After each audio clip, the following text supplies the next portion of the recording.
Life after death, conversation with God, chapter 21. Not all things are the way they seem. There are more possibilities in every moment within every lifetime than you might previously have imagined. Look, I've heard about how you all live many different lifetimes, but you have told me here several times now that we are all also living the same lifetime over and over, like some real life version of that moving Groundhog Day. This is a great deal for you to grasp, especially in one sitting. So perhaps we should move a little more slowly here. You are asking deep and important questions about life, death, and dying. In order to fully understand what you are calling death and dying, it's necessary to explore some very exoteric topics of what might be termed the cosmology of everything. But let's go a little more slowly. Okay, I do feel as if we have been racing. I mean, I've been given more data in the last 10 minutes.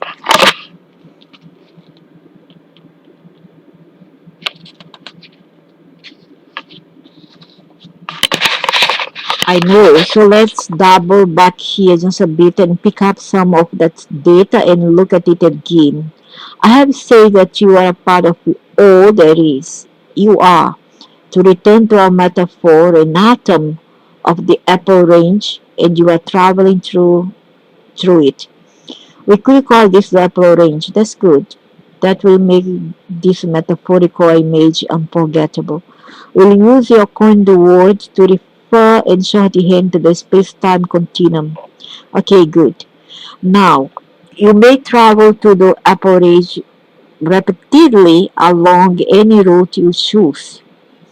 As I said, this could be the same route that you chose before, or it could be another route, another tunnel or portals. And you may also choose from any number of different ways of moving through the corridor of time, changing your movements from moment to moment if you wish. Yeah, because there's many routes, many ways to the bay, many ways. It's infinite ways. It's all universal, nevertheless. What do you mean? Well, you tell me how you might see yourself moving through the corridor of time. Let us say that you are suspended in midair in that corridor. You are, because you are floating with the spiritual body, quite literally suspended in time. Now, which which way might you see yourself moving forward? I see myself move forward through the tunnel. Is that what you're asking me? Is there another way you might move? Yeah, up and down, left to right, sideways, or in circle. I guess so. Well, backward, I suppose. Are you saying that you can move backward in time? Ah, here what touch on something that is very significant. More significant than you might know right now. That's part of the whole inquiry of which I spoke earlier. Are you going to tell me what the whole inquiry is now? Not just yet, but soon. I have a very few building blocks to put in place. The short handy answer to your other question is yes, you can move backward in time. Not just to other lifetime, but within any particular lifetime. Fascinating. But can you think of any other direction you could move in that tunnel? Uh, s- Backward and sideways and circumferentially, like clockwise? No, backward and forward would be it. Well, maybe side to side. That's correct. If you are suspended or float on the corridor of time, you could also move left to right. Is there any other way? Up and down, Correct. You could move up and down, and so there are three ways you see that you could move back and forth, left and right, up and down. Can you think of any other way you could move? So here, say, here's the corridor of time. Okay, the corridor of time. So the soul is here. Let's say the soul is here. He's not down. He's suspended. The soul is suspended here. He's not touching any floor, but suspended. And then you could go up and down. Could go forward. You go up and you come down. You go to the left and you go to the right after you die. Okay. In all this, there is doors, because the mural is infinite, endless. But all those, the post dimension within the universe. Okay, you don't go beyond this universe. So you could go clockwise through times, go like this, or come this way like this. Any way you wish. So correct. You could move. So is there any other way you could move? Can we imagine?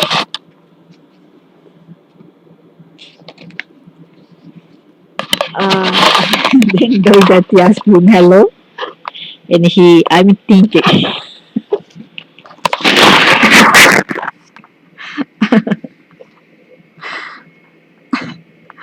Then he replied, no, I guess not.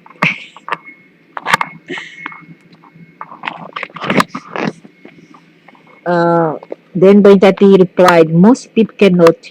Wow, now that was a very, oh my God, what an answer. Most people cannot go in any way. They can only go up, down, left, right, or forward.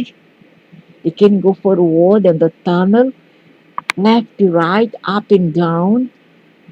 But they can go like this because circumferentially. My gosh, in circle or clockwise and anti-clockwise. Uh, why not? Because they experience themselves as a part of a three-dimensional environment. I know because in the first stage of death, they are still trapped in the third dimension. They are still part of that body there. So they're still feeling what the composition of the 3D body that's decomposing there. If it is cremated, then it's all over in a white, but you're gonna feel pain because it's still connected with the 3D body when you die. So you're gonna feel pain. Even you die, okay, you get up, but still gonna feel pain because you're still trapped in that body. The best way to leave the cadaver, the corpse, is to let it there in one bed. Let it there. Cover it and leave it there in one room, like the Indonesian does. And after 10 years, when they raise the man, they throw apart and put them inside a mountain, rocks inside the rock, put the coffin inside the rock. After 10 years, or when they can raise the money to kill a buffalo and throw a party for that loved one, departed loved ones. But meanwhile, the loved one, until they raise the man, they are kept inside a room to die there, decompose there. Imagine the state. Oh my gosh. So that's for me. That's the ideal thing, the way to die. Die alone in one house. Don't let nobody interfere. You understand? And as for those wandering souls, as they say, you don't care much about them because they need to have their own initiative to move on forward. They should stop the fear that ground them here, to stuck them here, still in this earth. But still, the earth vibration won't allow them, you know, to move on completely. But they need to get out of here. because otherwise they stay in this tunnel. They still see a tunnel, but they don't know how to come out of it, where to go, because there's many ways. They don't know where to go. If they go up, down, left, right, sideways, anti-clockwise, they don't know. They're lost. They're left lost. So because they experience themselves as part of three-dimensional environment. But what if I told you there's a fourth spatial dimension inside that tunnel, a fourth direction in which you could move?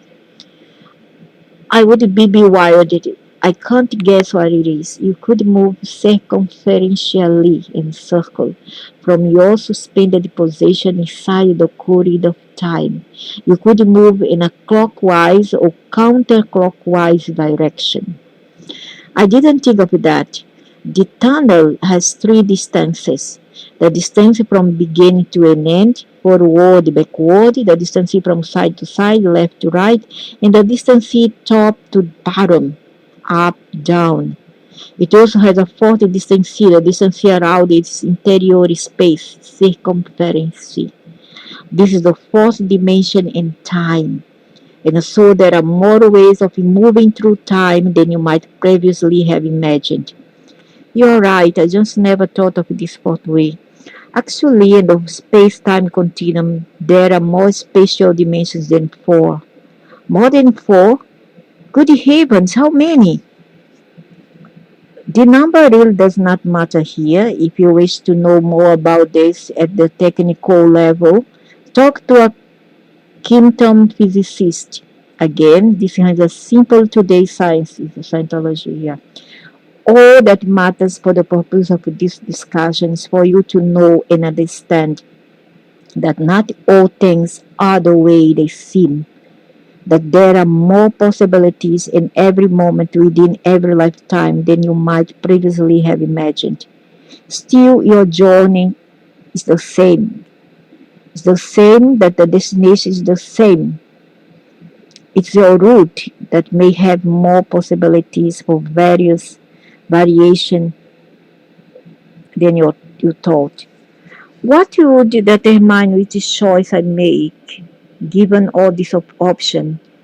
It has to do with what you wish to experience see based on your mentality, your ideas, your belief system, okay, your understanding. All paths may lead to the same destination, but each route offers different experiences. Since you are making continuous journeys through the space-time continuum, endless in number, take any route that you wish. There is no risk of losing a chance to take any particular route. So your options are wide open. It's just like the garden where I go. It's it's a labyrinth, and I knew that there's something very fish about it, there's something mystic about it. So it's just like you are heading to a destination, but there's many ways. See, many ways,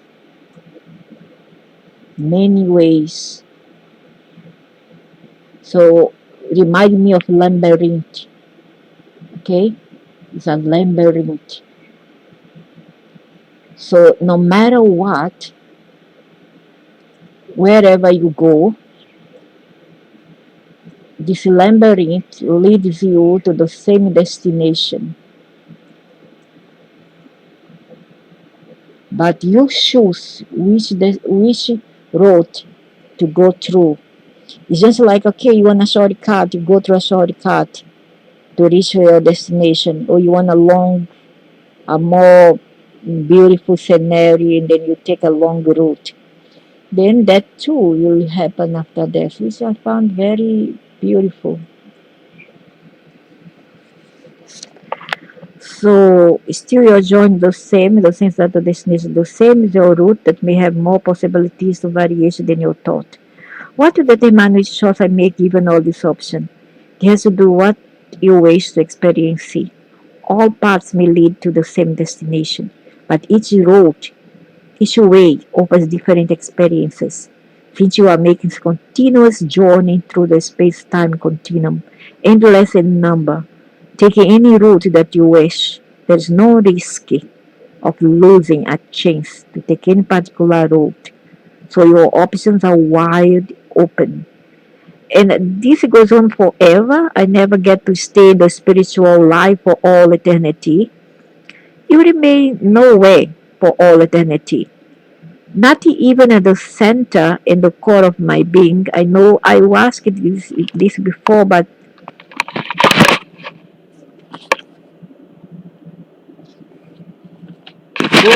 go on. I remain nowhere for all eternity.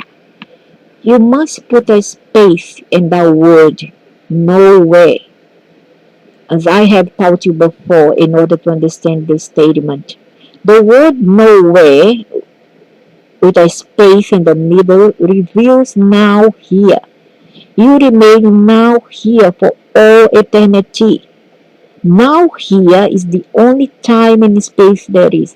And when he says now here, he don't explain quite well, but what I understand, it could be the universe. Okay? The universe where we in, the solar system. Solar.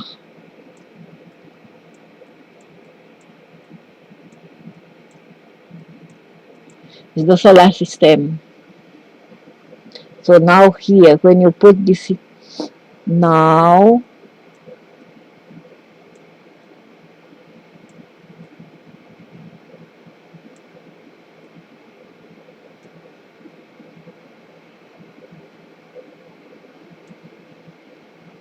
now here.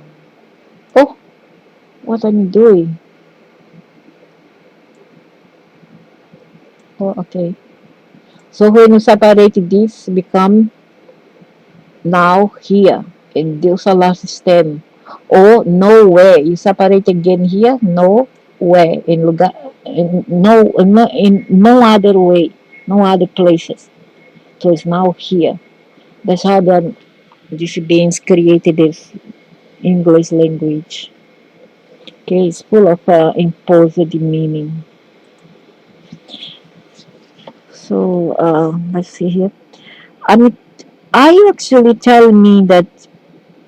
Okay, okay. Well, this word nowhere, which space in the middle, will remain now here for all eternity. Now here is the only time and space there is.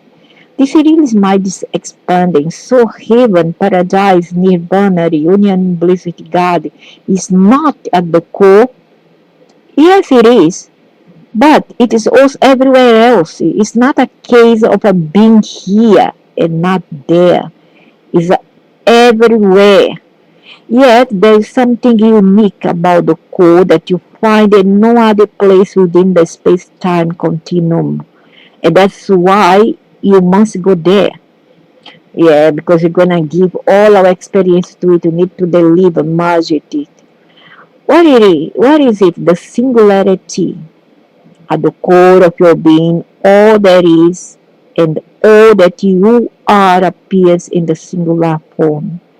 It's here that knowing and experiencing merge. This merging may be created by you at any time and place within the continuum, but at the core of your being, there is nothing else to compete with it, nothing else to take your attention from it. It is all that there is.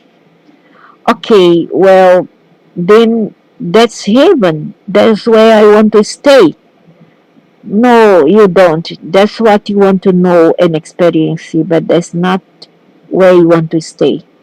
That's not where you want to stay. That's not where the aliens doesn't want us to stay. Why not? Sure, sounds good to me.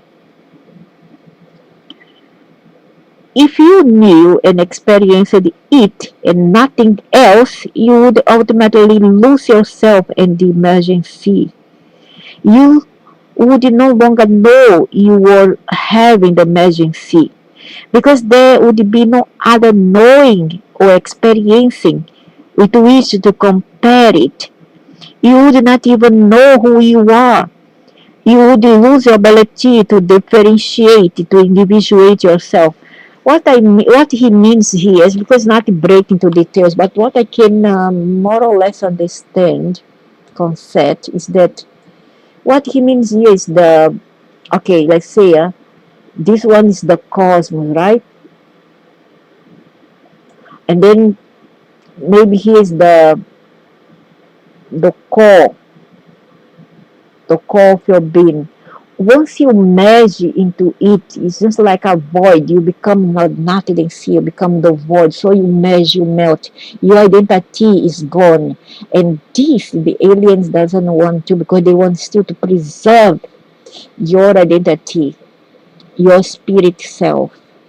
That's from how I more or less understand how things, how it is, how it's all about. Okay, it's all about. So once you decide to go back to the core, what they call as nirvana,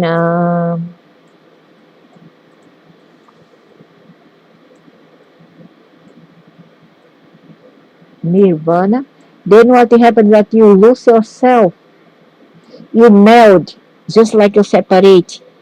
Like how I can put into the analogy, it's just like okay, you mix coffee, right? Coffee or hot chocolate or powdered milk. Now is a bit solid into powder, right? Let's say this one is how we are. Once we go to the hot water, let's say it's the void, we melt it. You no more become separate from it. You meld, you merge into it. So this is why this being doesn't want us to, okay?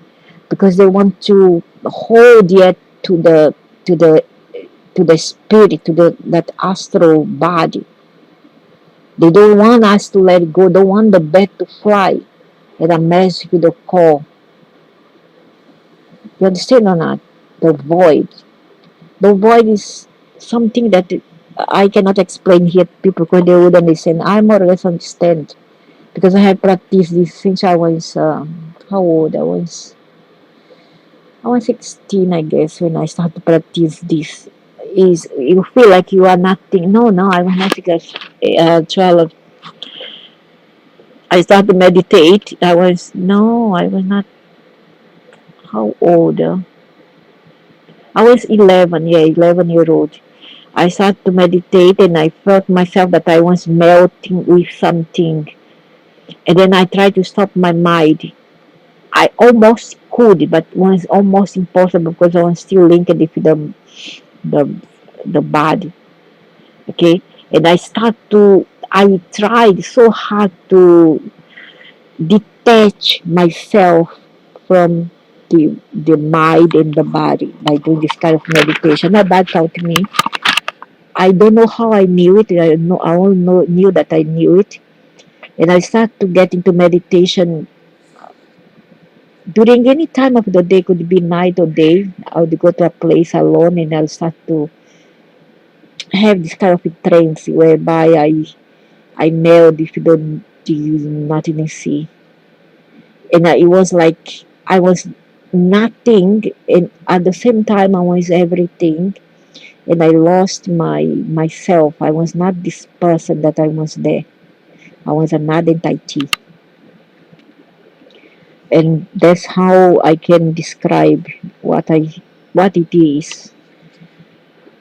So so are you actually telling me that heaven could get to be too much of a good thing? I'm telling you that all things exist in the space-time continuum in perfect balance. The essence of who you are knows precisely and exactly when the process of life itself calls for you to merge with the one you see and to emerge from it, in order for you to know the bliss of the one you see through the experience and the glory of its individuations. Okay, you individuate when you assume an avatar or a personality, identity. Once you melt, you lose everything. But you can emerge from it without your a tinge of remembrance of who you were was. The system works perfectly. The balance is precise. The design carries the elegancy of a snowflake. To the one to the one sea you return, and from the one sea you emerge. Over and over again, eternally and forever, and even forevermore. And this is G 10th, number 10, remember C. Life is internal. Yes, well, every religion tells us that every faith tradition on the earth proclaims it. And now here we are again, hearing that. It's true that I have been sending this message to you through many messages over many centuries. Rosita W. Raymond was a writer, editor, orator, theologian, teacher, novelist, consulting, mine engineer, and practicing lawyers who lived from the 1840 and 1918. And his most famous quote was, "Life is eternal, and love is immortal, and death is only a horizon. And a horizon is nothing save the limit of our sight." I suppose he was one of your messages. He was.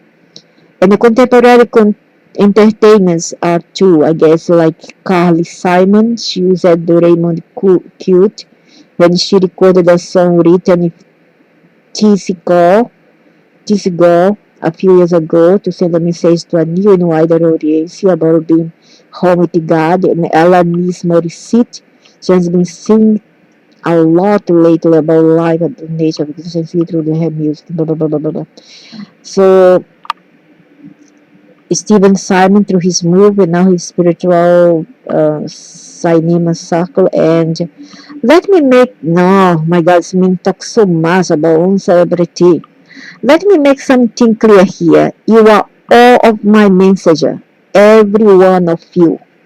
You are all sending a message to life about life through your own life lived. The question is not, are you a messenger? The question is, what is the message you are sending? Correct. Very, very correct. Um, Conversation with God. Oh, sorry. Home with God or Life After Death, chapter 22. There is no such thing as the truth. The things you remembrance does not surprise me even a little, nor does it take my breath away with its originality.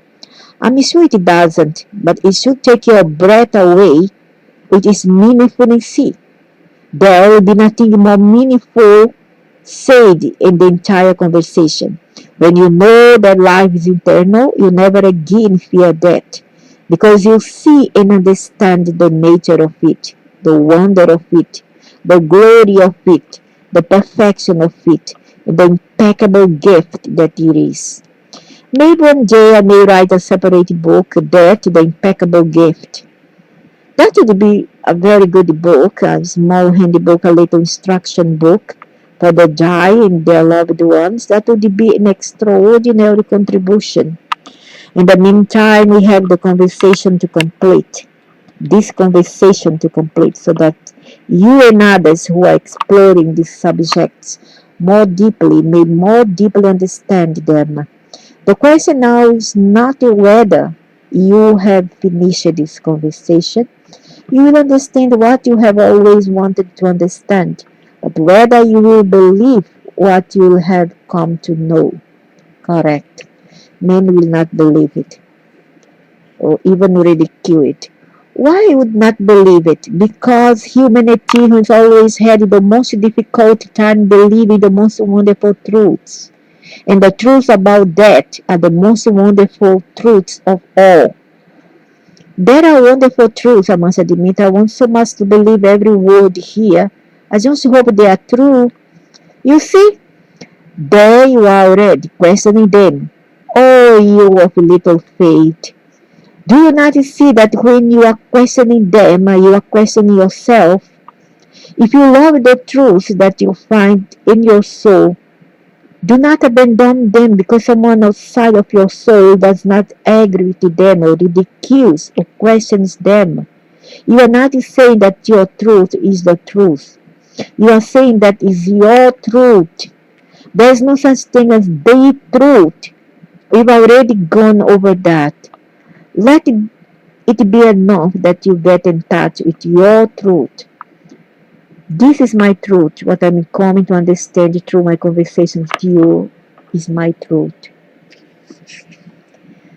That's sufficient. That is enough. In fact, that's more than enough. That's very powerful.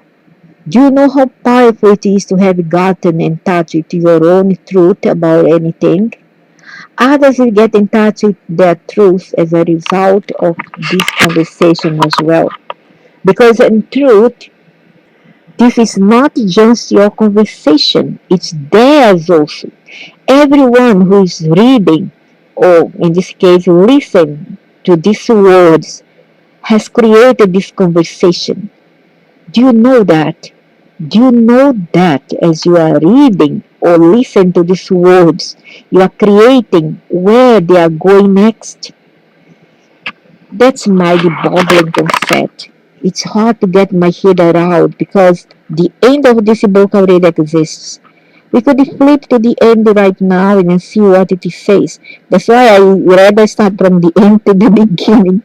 So if all of us reading or listen to this are created as you go, how come the end already exists? The book on the shelf of the richly appointed library already existed too. But it did not exist in your reality until you saw it there. Everything that you have created is already there. Everything. The fact that it's already there does not mean that you have not created it. It simply means that you are not aware that you have created it. Because from where you are now in the space-time continuum, you cannot see that. Do you know just how much bending all this stuff really is? I think I have pretty good idea. I'm so happy now. I feel as though I'm being given this information behind the cosmology of the universe. This is the mechanism of life and death. So suppose now I can go ahead and die. You will choose to die when your life on earth is complete. Your life on earth will be complete when you have experienced all that you came here to experience. Or when I realize that I have not experienced all of it and that there is no other way to experience all of it along the path I have taken. No, emphatically no. That cannot happen. No one dies having failed to experience all that they came to the physical world to experience. That means what? That even those who takes their life uh, fail to experience all that they had come here to experience, right? So you cannot judge those people who take their life, no matter what. So also those who are terminally ill, who are dying nevertheless, those who prefers to go through euthanasia, it's done rampantly in some corner of Europe like Belgium and Holland and many other more evolved countries in Europe. I find nothing wrong with it. I find it wrong that people keep on push their life forward when it's already had ended. And then they rather suffer humiliation, abuses, bullies because they need someone to care for them. And then they are lose dignity because there are people watching them, see their private part, etc. I find it very when a poke here, probably there in the palliative care center or in a hospital or even a home to go through palliative care. And that's so undignified, it's not something dignified to go through. I rather die alone than have someone to care for me, because I don't want to die a very undignified way. I rather die than meet someone or to be probed here, pocketed there, and people take away my dignity of my body. I rather just die alone. And I mean die alone in a very far away place where nobody can see me, made the skeleton. Yeah, I swear I do. I want that. So they cannot happen. No one does having failed to experience all that they can. So don't judge your loved ones who take away their life because you don't know what they were going through. Tell those who were sick. Okay? So when you are mourning, you actually mourning your only loss, your pain, not theirs, because you're not thinking about them. If you but think about them, you'll understand that they were ready. I mean, some, not all. Some because they were either possessed or they were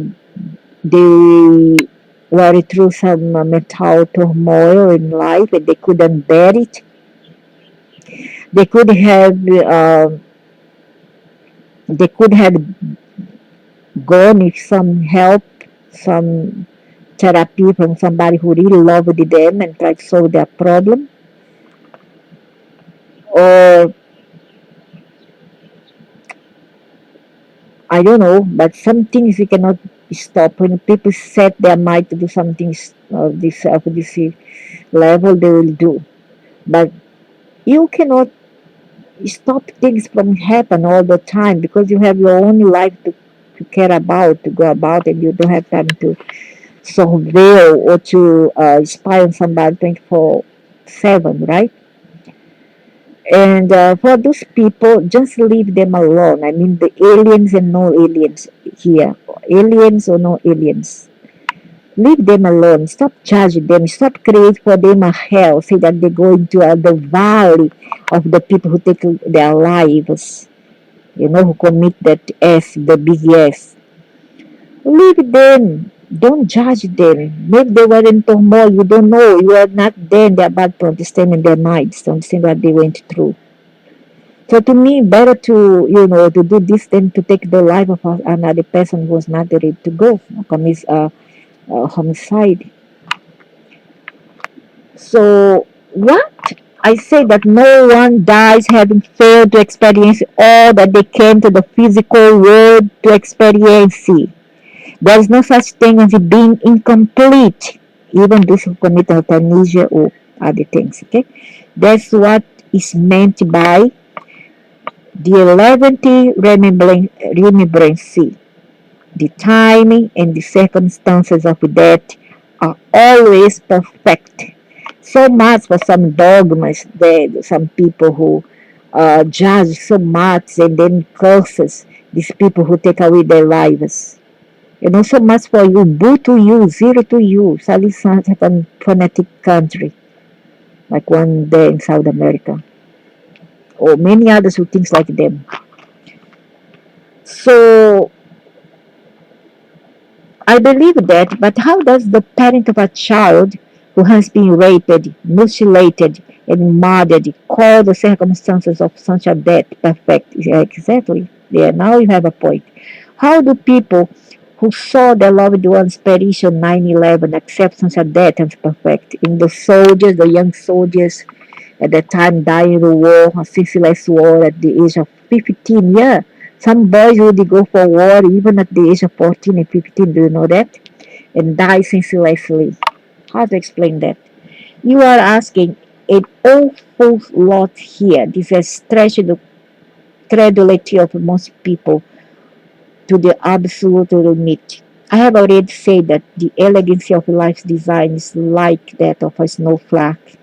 It seems almost too perfect to be believed, too good to be true. Yet I tell you this,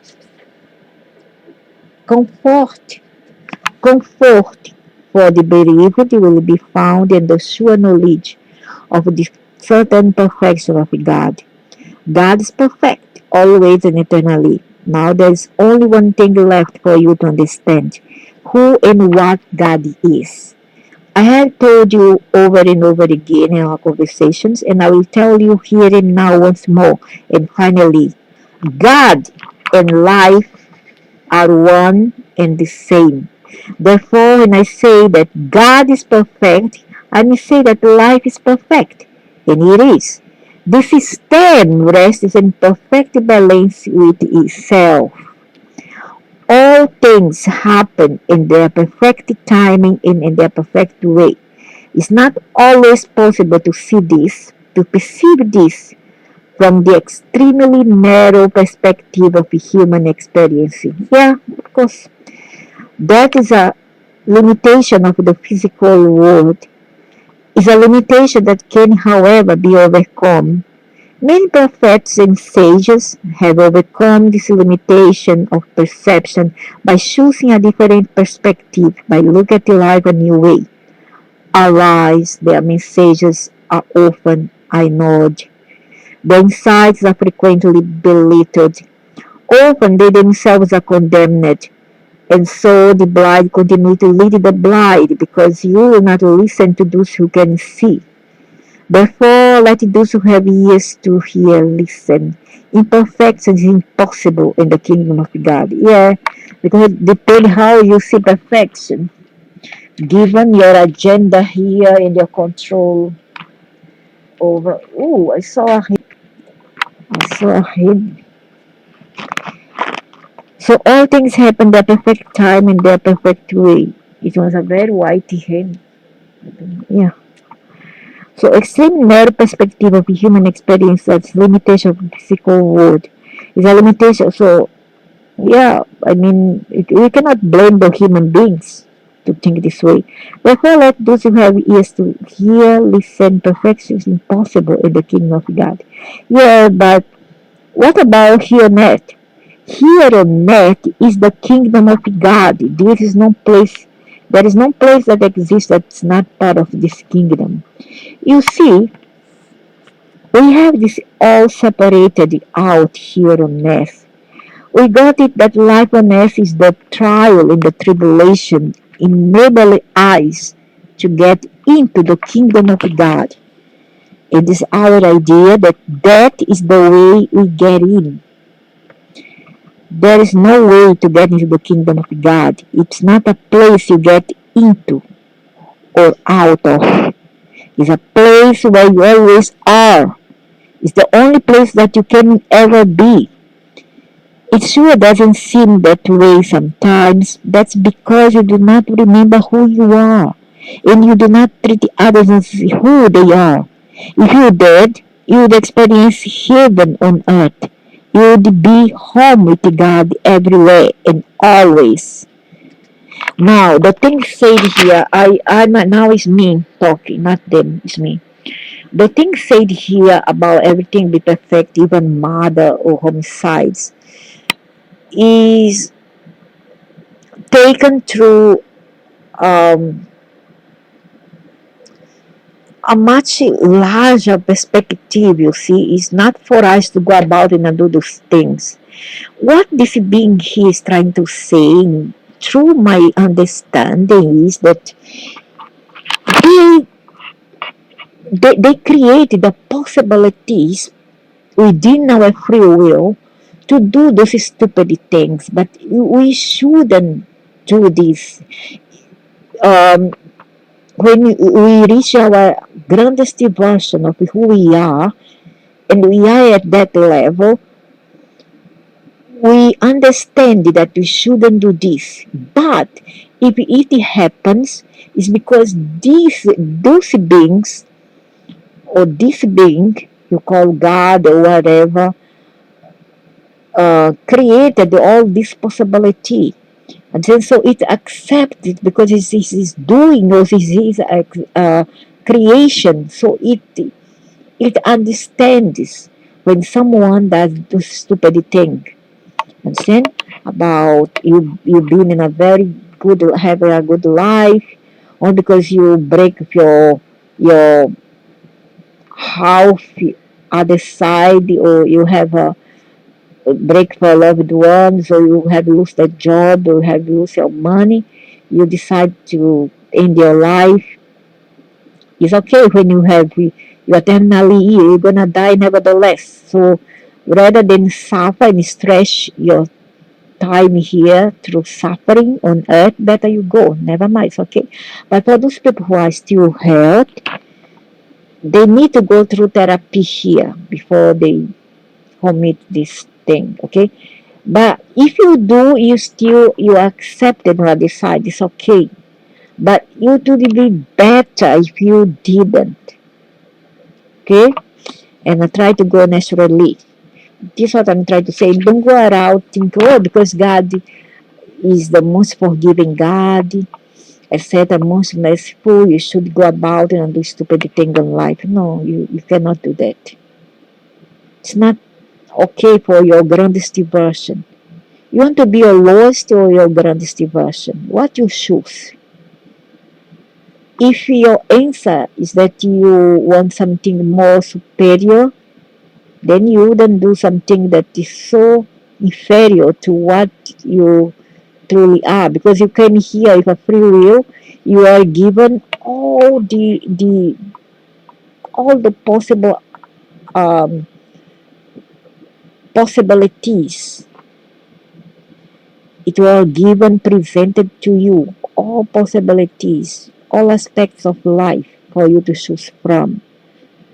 Now, if they were give to you a crepe sandwich and a cheese and veggie sandwich or a tuna sandwich, what would you choose? A crepe sandwich or a tuna veggie sandwich? What would be your choice? See? So you cannot do as you please. There is a limit to your worthiness. So all things happen perfect time. So healness is the kingdom of God. You see, we have this all separated out healness. Okay. There is no way to get into the kingdom of God. There is no place to get into or out of it. It's a place where you always are. It's the only place that you can ever be. It sure doesn't seem that way sometimes. That's because you do not remember who you are. You do not treat others as who they are. If you did, you would experience heaven on earth. You would be home with God everywhere and always. Correct.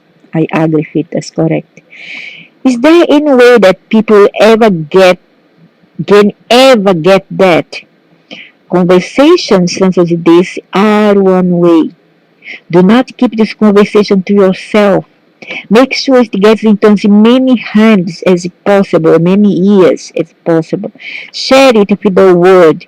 But first, bring the meaning of this message deeply into your own life. See God in everyone and everything, and see everything as perfect. Okay, correct. You mentioned this earlier when we talked about people feeling victimized. You suggested that we change our perspective and see everything as perfect, even when, in human terms, it is obviously not. Perhaps, especially when it is not. For such awareness would bring you peace in the midst of turmoil. Rest in the space of weariness. Forgiveness in the moment when resentment and anger might appear, and a greater love for life than you ever experienced before. Search for the perfection in every moment. Search for it diligently, faithfully. Know that it is there and that you will find it if you will but look deeply. Now, do you remember when I said quite early in this conversation that we would have another opportunity to explore the idea of perfection, and that I was going to ask you to give me an example of that? Well, I'm going to ask you now to tell the story of Billy from your workshop. I knew it. I knew then that this is what you were going to bring it up. It's the first thing I thought of when you started talking about this. Good. So tell the story. Sure. Helen was one of 1907 participants at one of my recreation yourself retreats, held during the week between Christmas and New Year's every year for the past 10 years. On the final night of the retreat before New Year's Eve resolution ritual, Ellen raised her hand and asked for the microphone. Then she said, I've heard a lot this week about how God is our best friend, how God is wonderful and loving, and how we should all have a conversation with God every day, she began. Well, if I had a conversation with God, I would tell him that I am indignantly angry with him. That's okay, I said. God can handle that, but are you okay? No, she said, and her voice was trembling now. Well, just what are you so angry to God about? Elon took a deep breath and said, almost 21 years ago, we adopted a baby boy. We had tried to conceive for 5 years without success. It looked like we would never be parents. My biological clock was running out, so we adopted Billy. 3 weeks later, I discovered I was pregnant. I had the child, another boy, and I raised them both as my own. Although we did tell our first son when he grew a little older that he was adopted. We wanted to be truthful with him. We told him we loved him exactly the same as his brother, and we knew that our actions showed him that. Billy was 8-year-old. He must have innocently shared this information with some of the children at school, because one day he came home from school very angry. He had been teased on the playground about not having any mommy. You know how kids can be. They can sometimes be very cruel. Yeah, they are. They were saying things like, Billy's so ugly that even his mom didn't want him. Anyway, poor Billy. Anyway, he came home so hurt and just furious, wanting to know why his mommy would give him away and demanding to know who she was and to see her right away. I guess I didn't know maybe his biological mom was a teenager, and this so happened that they are so afraid because they're still living their parents or someone else's roof. They don't have their own roof, and they get pregnant by accident, and they are forced to give away their children, their babies. So we cannot blame them also. I felt terrible, of course, first for the anguish and hurt that I could see Billy was going through, and second for myself. I was filled with sadness because, of course, I felt that I was Billy's mommy. I stood there remembering the nights of changing diapers and nursing him through sickening sea, and all the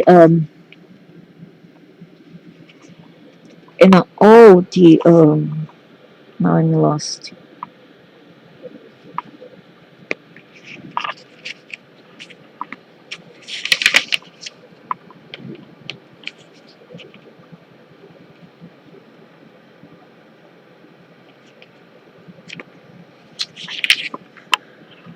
So I felt terrible because first for the anguish and hurt that I could see Billy was going through, and second for myself, I was filled with sadness because, of course, I felt that I was Billy's mom. I stood there remembering the nights of changing diapers and nursing him through sickness and all the things that mommies do.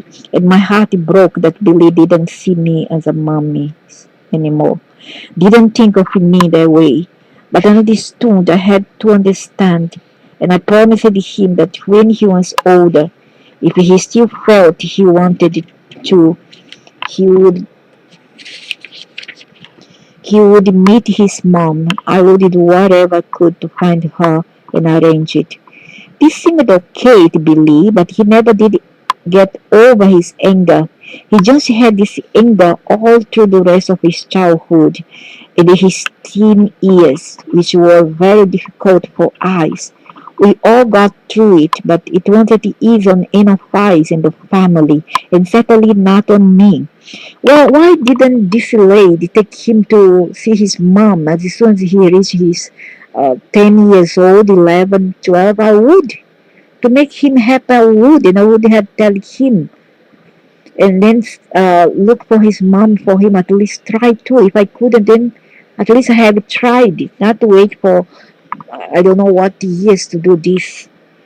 When Billy had grown older, we talked again about seeing his mother, and we made an agreement that when he turned 18, I would begin searching for her. That would be too late, if he still wanted me to.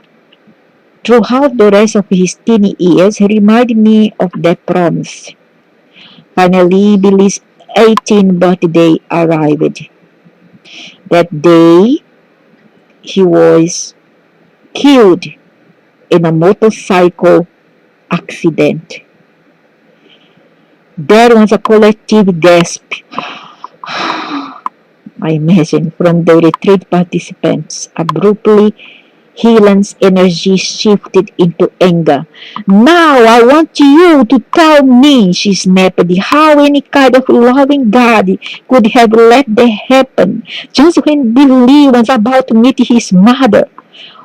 Just when his father and I were about to reconcile the strain that his yearning had placed on our relationship.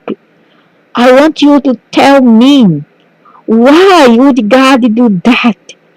Well, why also you didn't do things earlier? You drag on and on and on, and now you blame God? No.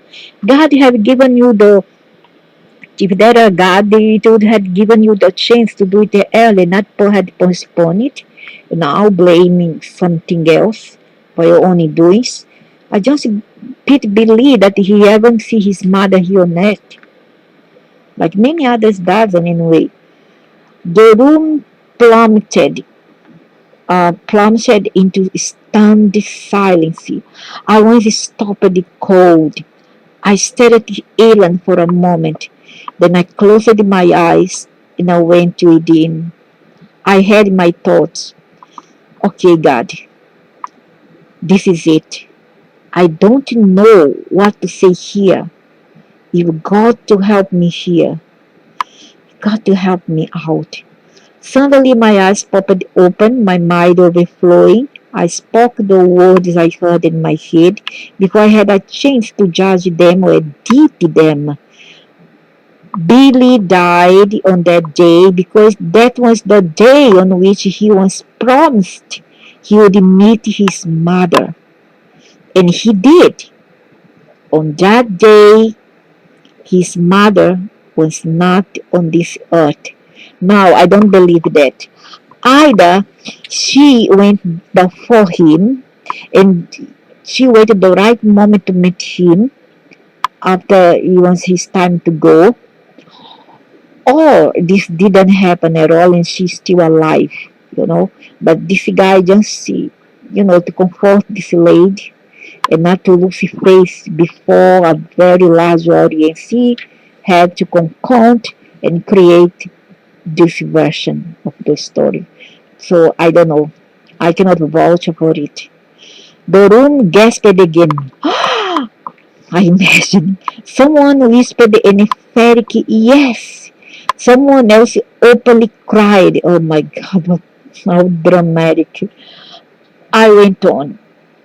There is no such thing as an accident. And nothing happens by coincidence. Poor mommy. She surely believed in that. That was a relief for her tormented soul. You were given a biological son, even though you had not been able to conceive. And it looked as if you might never be able to do so, because there was a plan, a larger plan in place. You were given this special gift of your biological son in exchange for your willingness to take Billy in, give him a home, love him, and raise him as your own, and I care for him until he was ready to meet his mother, and as she was ready to meet him. Nobody knows that. But I believe that the adoptive parents um, knew him somehow. They were connected through ancestrality or anything else.